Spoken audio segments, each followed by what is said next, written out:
Welcome to Binary Jazz, a podcast by people who have opinions. What? Almost feels like you're mocking me, Chris. I'm joined by Gary, Notes from last time. whom I am apparently mocking, and who is a professional wrestler.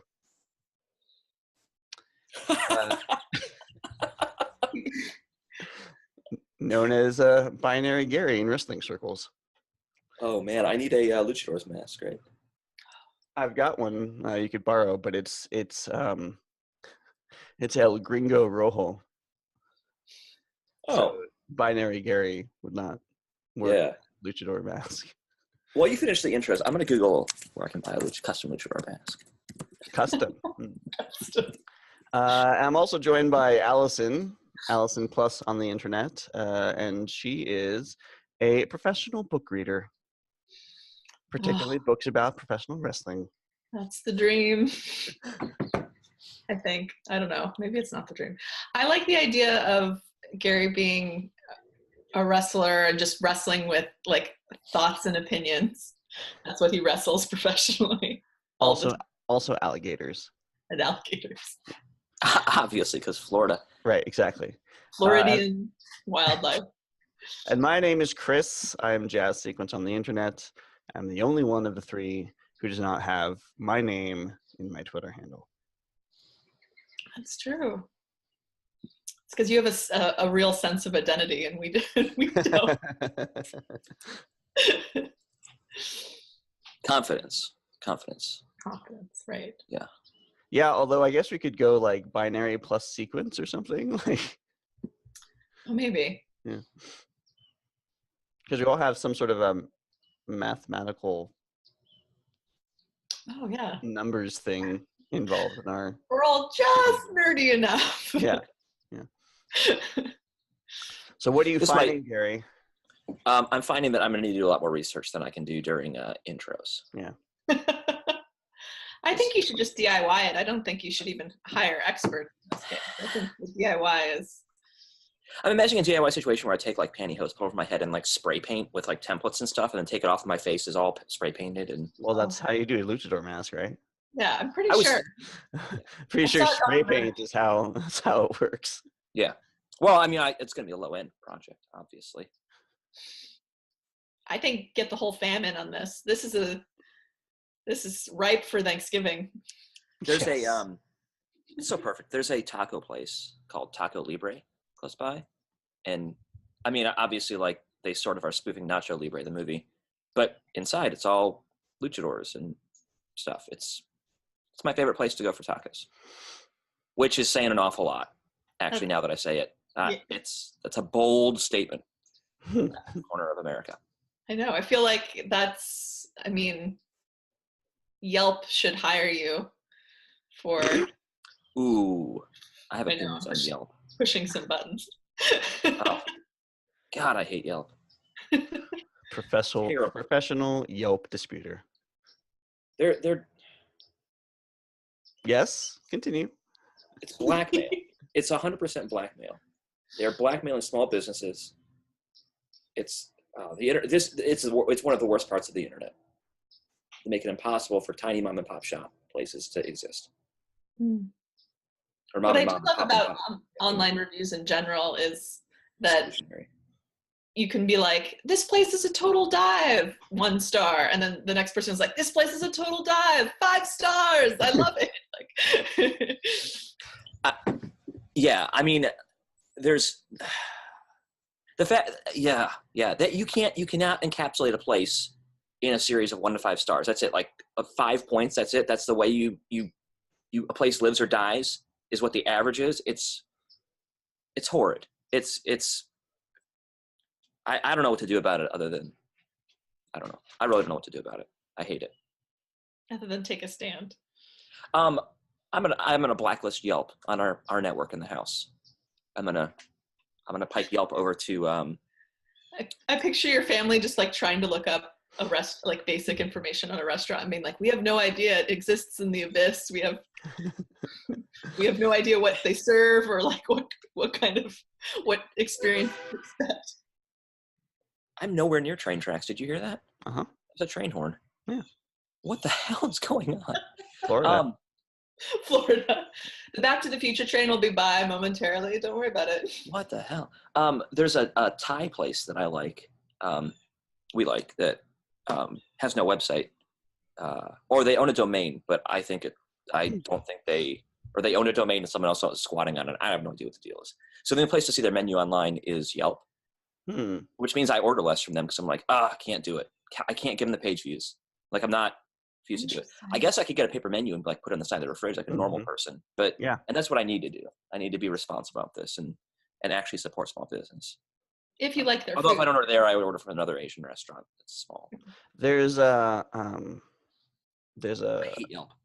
an Asian sort of fast foodie, not fast food, but an Asian restaurant that does takeout, and they have Grubhub, and when they hooked up with Grubhub, they put all the signs and whatever on it, and I was like, I had like a discount or something, so I use it for that, or a Grubhub like coupon or something, so I use it on that once, but I usually do pick up anyway, and I often just order online because I don't like talking to people. I can tell that I am with people who can relate. So yeah, I'll order online because I don't like talking to people. And I went in there, and she said, next time you come in, just call because it costs us money or something to do Grubhub. Which I thought was interesting because I thought like Grubhub just made money off of their own transaction stuff, and then the driver makes money off of the tips or whatever. But like if they're also dinging the business, that's kind of crappy too. And think about the negotiating power of someone like McDonald's, right? I think McDonald's uses Grubhub. I'm not sure who McDonald's uses, but McDonald's does delivery now through one of these services. Negotiating power there is like, oh no, we're not paying a fee. So all these small restaurants, right, I'm certain that's the case. Why would McDonald's do it if they had to give up money? That's ridiculous, you know? So it all, in that case, they're fine making the money to make. McDonald's does the Uber thing. They do Uber Eats, is that right? Uber Eats. Yeah. Yeah, I think you're right. I've never used that. I haven't either. I have to imagine that the revenue structure is pretty similar across all of them. I mean, it's been years since they came out, and when we were doing the restaurant website early on, I sort of dug into what the revenue model was on. I think it was Grubhub, but I'm not Grubhug. That sounds better. that's a different service. Yeah, that's great. Hugging your Grub.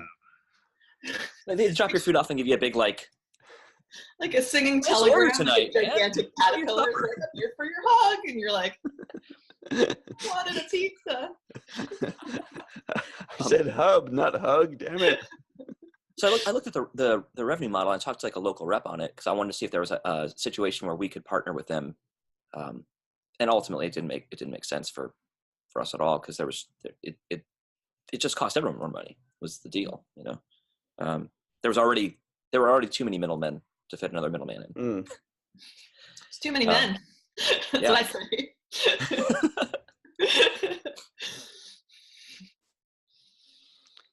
Yeah, I still use it sometimes though because I don't like talking to people on the phone.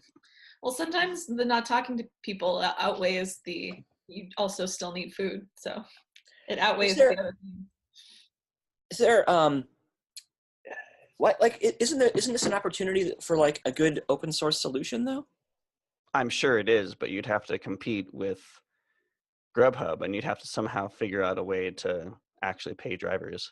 I mean, I've used more than just Grubhub. I've used DoorDash, and I've used some other of the stupid delivery things, and I've used one that had some call center in California call me when something went wrong. And yeah, I mean, there's all sorts of them, and the ones that are most used are the ones that tend to have better service because they're more established and have a better platform and whatever. They're easier to use.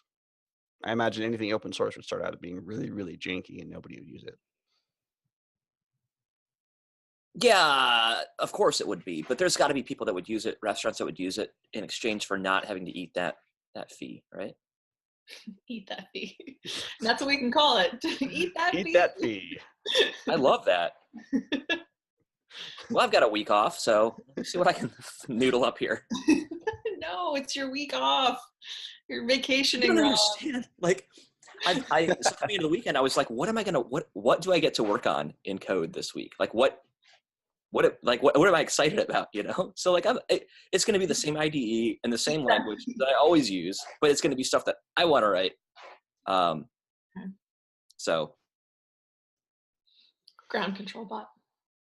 Funny you mentioned that, because there was a feature request that popped up that I think I'll probably have to fiddle with. Although I had to get back in the code for WordCamp Orlando a couple weeks ago, and not looking forward to getting back into that code. The guy that wrote it 6 months ago was an idiot.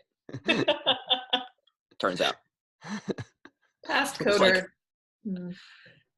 It was one of those situations where I looked at it, and it was almost to the day when I looked at it that it was 6 months. I'm like, I started looking, I'm like, damn, when did I write this? And I pulled it up. It was like 5 months and 29 days. I'm like, oh, wow, this is that thing.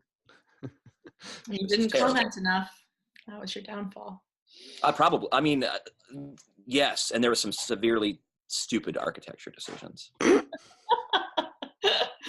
can definitely tell too that at the end, I'm like, oh, Twitter would be a great idea. And tack Twitter on one night with no thought process to the impact of like texturizing. Like I have a message prepared for Slack. Let's unprepare it for Slack and then post that to Twitter. Like maybe somewhere else in the process would make sense to handle. Oh, it's so bad. To be a fly on the wall of your internal monologue. Well, and then here's the other one. We are being fly on the wall to his internal monologue right now. Yeah, the other one is, do you see the cool shirts from WordCamp Orlando? They're space shirts. Oh, nice. Oh, right? That's awesome. Yeah. I mean, 100% of the reason I applied to speak in Orlando was the theme. Yeah, clearly. I love the people in Orlando. The WordCamp community. I don't say that as like a pandering thing. Like I really do. They've been really supportive of WordCamp Jackson, just in general. People that are super supportive of open source, and a lot of folks in there are fantastic. But the space theme didn't hurt. No, the space theme got me super excited. I've tried to go to Orlando. This is the third time I've tried, and so it was successful this year. So, I mean, you've tried to speak.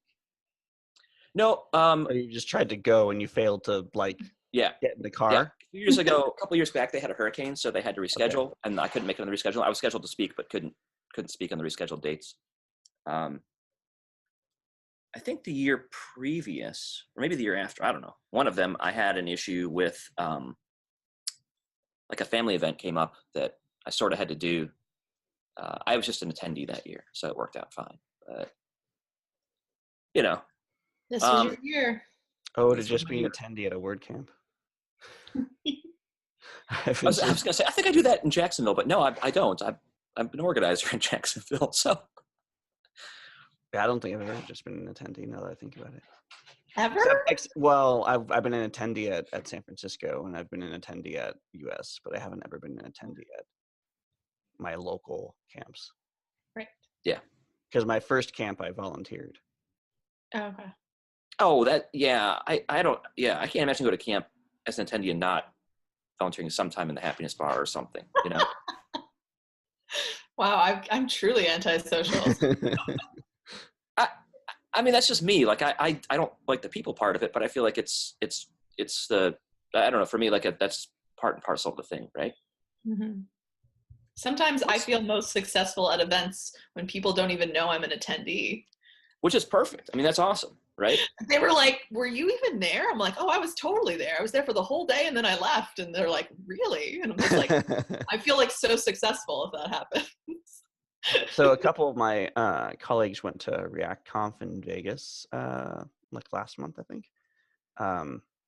And the feedback that I heard afterwards, talking to them and reading their recap of the event, was that ReactConf is a very different kind of conference as compared to a WordCamp or like a JSConf or something, because it was all very like from React and therefore from Facebook, and like top-down business, like this is how we're doing it, with a few things over here, like this is a cool thing that I built, but very much more like this is us, this is the architecture. And they said that there were no, like everybody there was basically working for a small business, for a startup. And like there's people from Hulu, and there's people from Netflix, and there's people from Weed Maps, and there's people from all these like brands, and there wasn't any agencies, and there certainly weren't any like freelancers. Like it was all like very much like startup land. Well, that's a totally different vibe. Yeah. Wow. I really dislike that the opposite of a startup business is a lifestyle business. I didn't know that was a thing. Oh, really? Yeah. So, yeah. And I bumped into an article that kind of encapsulated that, but it's always sort of bothered me. Yeah, it's like if you're not, I don't know, working your employees 80 hours a week and like, or more, like totally committed to this thing. Like if you're like, oh, I want to build a sustainable business where I work, reasonable hours and take time off when I want. Like that's, and I'm not building shareholder value, right? I'm building a business for the people that work there and not for the shareholders. It's a quote unquote lifestyle business. And it's apparently like a slanderous thing in the Valley, right? Oh, you're building a lifestyle business. Like, hell yeah. Absolutely I am. Like, oh, you know what I hate? Cool sustainability. Yeah, right? Yeah. It's awful. Feeling good about myself every day. Ending the week it feels horrible to start my week off and look forward to it. I haven't cried at work in months. It's bizarre. Oh no. So sad. Oh, man. I haven't cried at work in months. I mean, I feel like that would be the case. If I were working at a startup, I feel like I would be in tears daily. But some places also, like, they call themselves startups, like way beyond where you're like, you're not starting anything anymore. Yeah. Nothing is starting. Like, you've got a ball pit, you're established. That's fair. There's like two levels of startup. There's a startup where it's under, let's say it's like under 50 people, like it's a small startup and legitimately like it's self-bootstrapped. But then there's that point where you get that seed money, and then you're still a startup because you have no profit, but your startup is like you're hiring and you're building for that potential growth. And like, you don't have an IPO yet or something. That startup sounds like hell. Oh, we hire the best talent and work them to death. Cool. Starting up. That's what you do. Man. So for the Valley listeners, Silicon Valley listeners, we don't actually hate you or think that your lives are miserable. No. But you're probably not.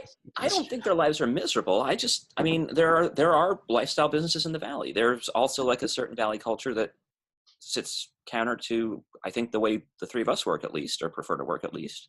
So I think it's interesting that the definition of the word Valley to describe a place has flipped from the Val to Silicon Valley, which didn't exist when the Val was a thing. No. You had to. That's such PR, obvious PR though, right? You had to clean it up. No one was going to invest millions of dollars or billions of dollars in the Val, right? Speak for yourself. If I had those billions. Malls as far as the eye can see. Oh, I want to live in a world where Allison is a billionaire. I do.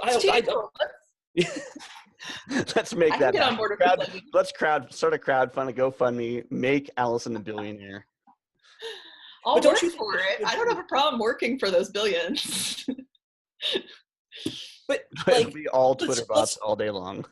Let's have an impromptu like comparison. So, Jeff Bezos or Allison? No brainer, right? I mean, I'd like to think it's a no-brainer, but I'm obviously biased in this. I don't know. Are you going to send rockets to space, Allison? I'd like to explore the ocean more. On Mars. Oh, ocean. Okay, I'll fund that. Yeah. All right, James Cameron or Allison? Oh, Allison for sure. Clearly me. Clearly. And I have low self-esteem. James Cameron has no redeeming qualities. I have low self-esteem, and I still pick me with my low self-esteem. That's how much I don't like James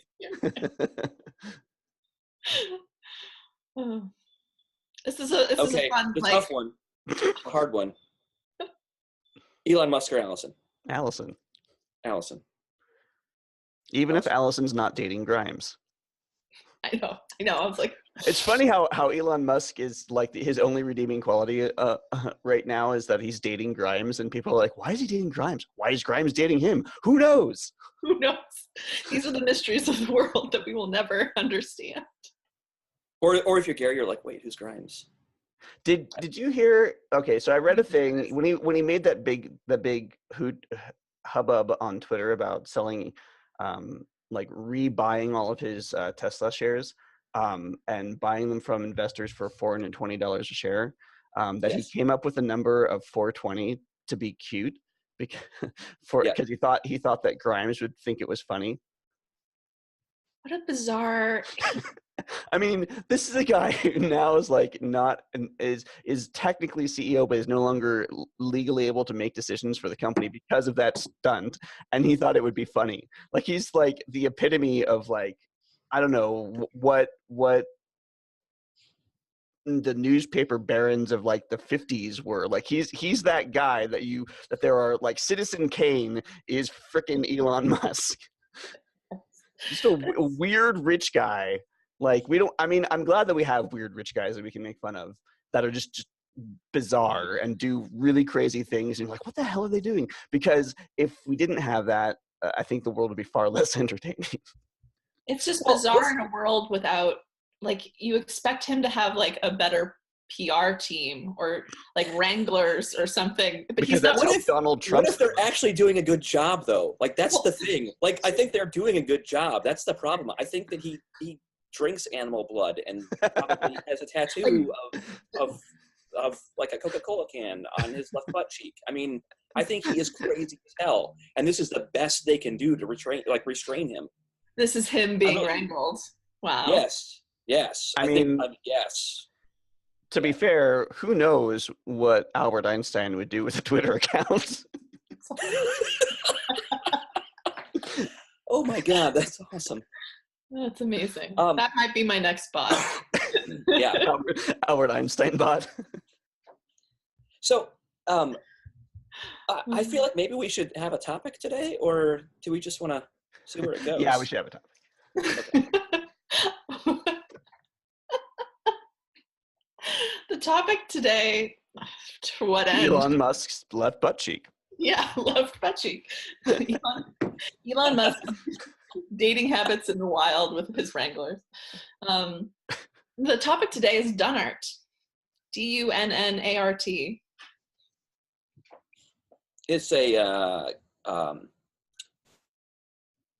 It's a company that handles armored trucks, right? Sure. Yes. Absolutely, Gary. Just one type? What? One type of truck? One type of truck? Well, a fleet of them. Oh, okay. The Dunnart. Yeah. Dunnart. Like, Well, here come the Dunnarts. Obviously, done is a word to describe a pile of shit. And then the second part of that word is art. So Dunnart is obviously art made out of shit.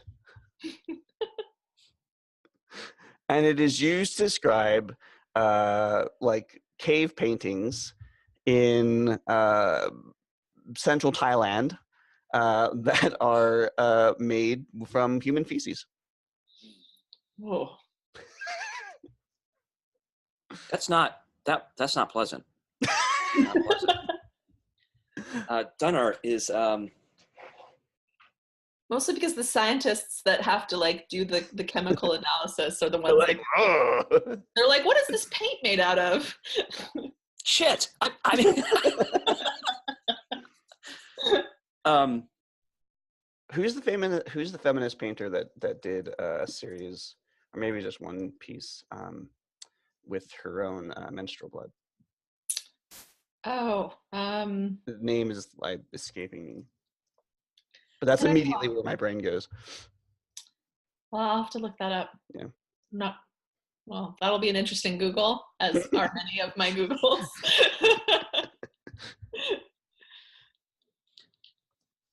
We'll find it and put it in the show notes so that you listeners can learn from our vague memories. Our vague absence of art. I know for a fact if I went upstairs and I woke up Erin, she would be able to tell me in a second, even half asleep. That would be amazing. That's the kind of live podcasting we need to happen, and I'm sure Erin would not going to happen. Yeah, right. Would not be happy. Yeah. But maybe she would be able to find the humor in it later. No. She's like, why'd you wake me up for this? Yeah. She's like, you asked. Do you not have Google? I don't understand.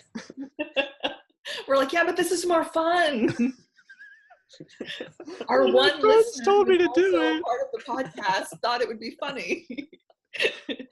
If they told you to jump off a bridge, would you do that too? Yeah, probably. I mean, yeah. Only if I was being chased by James Cameron and Elon Musk and Jeff Bezos. A Dunnart is the unit of moving around boxes that are too large to fit on a pallet. So you load it into a Dunnart, and then you can drag it to where it needs to be. Oh. Drag it. That sounds stronger than I. A Dunnart. Slap it. A Dunnart is the antithesis of a dullart. Oh. So a dullart is somebody who's very unintelligent, and so a Dunnart is obviously somebody who's the flip side of that, the alternative, somebody who's highly intelligent. You are such a Dunnart. Such a Dunnart? Oh, thank you. Maybe it's a euphemism for smartass. Oh. Don't be such a Dunnart. We're watching. Is it a plant? Sure. Yeah. It's a Can plant you that smells like shit. you can put it in your bathtub and make liquor. Oh. It's like corn. A splash of I think there's more. Like there's a step. I don't think you just like lay corn in your bathtub and it turns into liquor. If I ever visit your house and go into your washroom. This is the bathroom where we have all of our corn and we wait for it to turn into alcohol. Yeah. We're gonna party tonight. Maybe. Depends on this corn situation. Please wash your hands before stepping on the corn. Oh God. Crush it like grapes to make wine, right?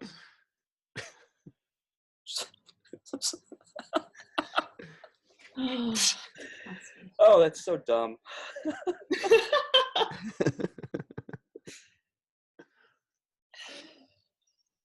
I don't understand my camera. So sometimes it's easy to see me. But right now, for example, I'm just a silhouette. You're backlit. But it comes and goes. Yep, because you've changed the when you become more closer to the camera and the camera realizes that you're the focus, then it will white balance on your face. But if it you're will far Dunnart enough, on my face. yes. Yeah. But if you're far enough away, then it's going to white balance on the largest body, which is the background. So it's going to white balance on the sky behind you. So my camera's like, oh, you look good. Have you lost weight? And then I'm a silhouette. Yeah. I'm no longer the largest body in the picture. Yeah. So you want to be the focus, not blend into Focus the you want to see in the world. Exactly. If you want to see yourself in the world. What? That's going to occupy me for about an hour of our drive tomorrow, thinking about that one. Be the focus you want to see in the world. Be the focus you want to see in the world. And have your family like film. if I don't want to focus, is that like is a blurry sense of understanding of the world okay? Am I overthinking this? Stop focusing so much on the topic. Damn it. I think it's okay to go through the world partially blurred. Thank you. I needed permission from someone. Yeah. Words of wisdom. Yeah. I'm here for all the permission slips most of the time. Do you want to call in sick to work? You should do it.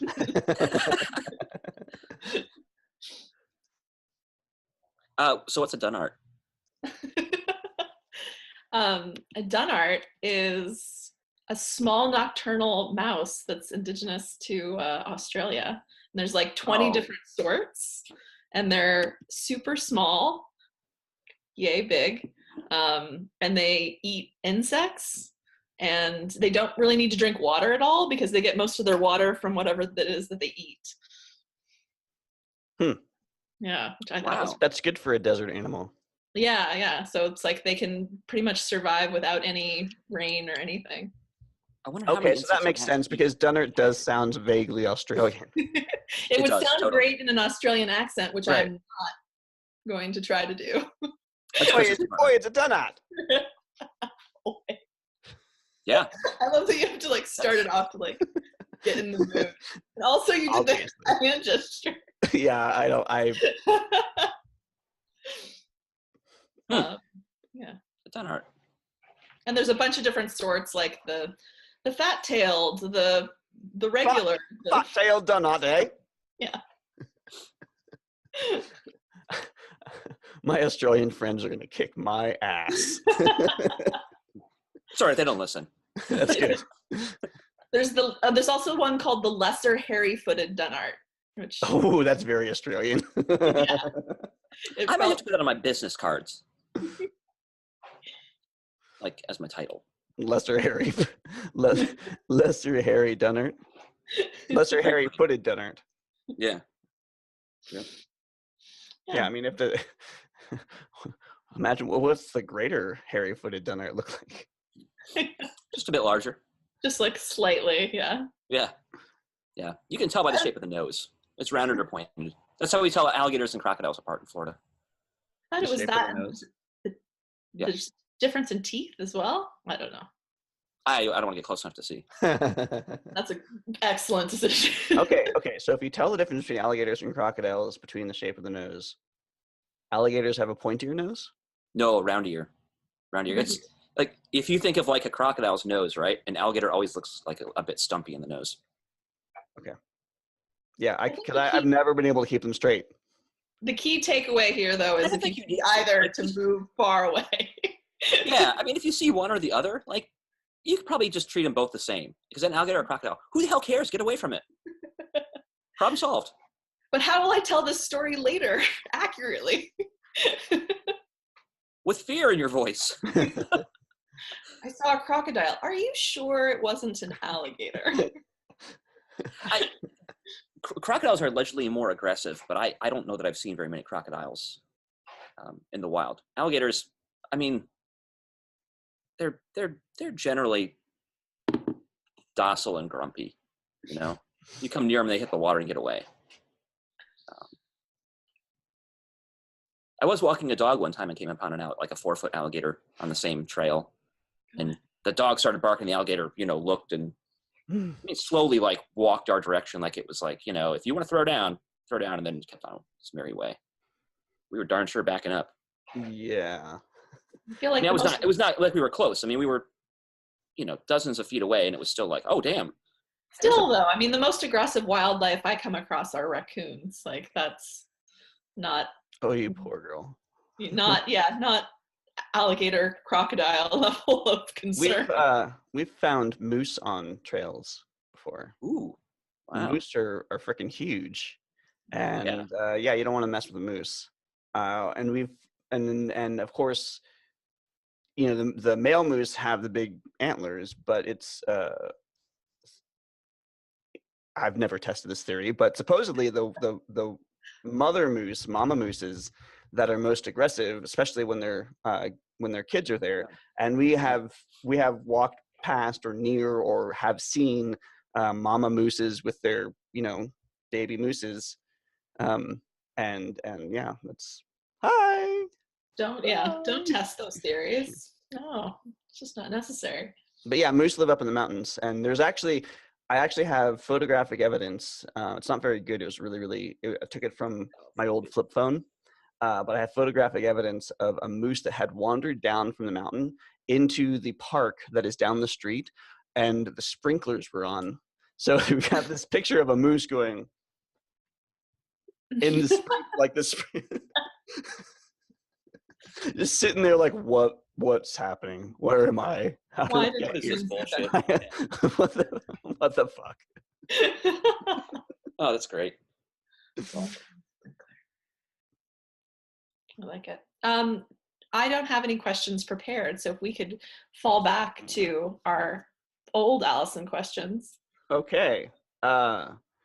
In 3 minutes and 50 seconds, if all the states in the United States of America were represented by food, what food would represent your state? And this is cleverly worded because Allison can remove herself from this entirely because she is not in the United States. So if all the states in the USA were represented by food, what food would represent your state? Meth.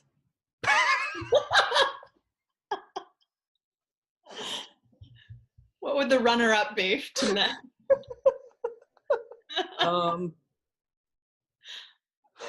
Coke. Pork cracklings. I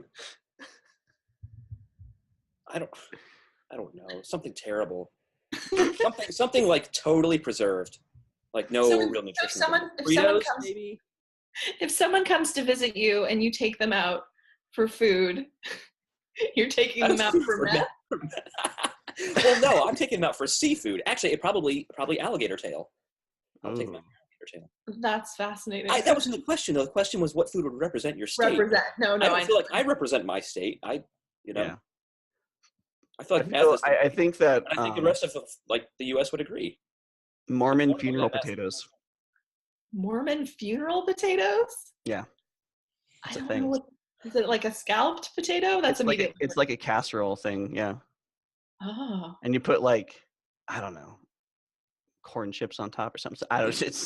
It's bizarre. I learned there is an ad for funeral potatoes in the paper one time after a couple years after moving here. I'm like, funeral potatoes? What the hell is that? And Aaron's like, yeah, that's totally a thing.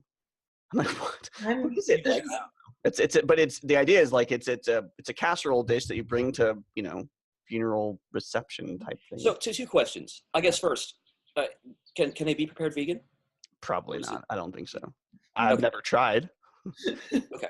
And I've never been interested enough to make a recipe or to look for a recipe that make it vegan. I feel like any casserole is going to be like something that can be reheated, has some sort of dairy. Yeah. Well, I guess, yeah. Yeah. It's fair. And question 2. You said you had 2 questions. That was only 1 question. Oh, well, I didn't realize you were asking me that. Yeah. The question was, and do you looking at you, Gary? If you've never had a vegan preparation, you wouldn't know. So. Okay. Does it look good? No. It does not. Does it use Campbell's mushroom soup? Probably. Yeah. Yeah, that makes sense. Okay. I picture it very like that, green bean casserole type comfort casserole. With potatoes. This is going to be another. It's like potatoes and cheese. Yeah. Yeah, I'm going to be Googling funeral casserole. It's hard to go wrong with potatoes and cheese, though. Googling feminist menstrual blood artist and funeral casserole. And that's where Allison's morning went. You might look into DuckDuckGo today, Allison. Yeah. Should just invest in DuckDuckGo at this point. The live stream of my Google searches would be very Google. There was a time you used to be able to do that, right? Did Google do that? Or another search engine do that where they had the running list of recent searches? I don't know. But that's a terrifying idea. Yeah, Is it not? I think it was a pretty terrifying thing when it existed. It was pre-Google. It had to be Thank you for listening to Binary Jazz. If you like this episode, you can subscribe to us on iTunes or Google Play. You can visit us online at binaryjazz.us or follow us on Twitter at binaryjazz. Don't forget that you can ask us a question through the forum on the website or on Twitter, and we'll read it aloud on the next episode of Binary Jazz.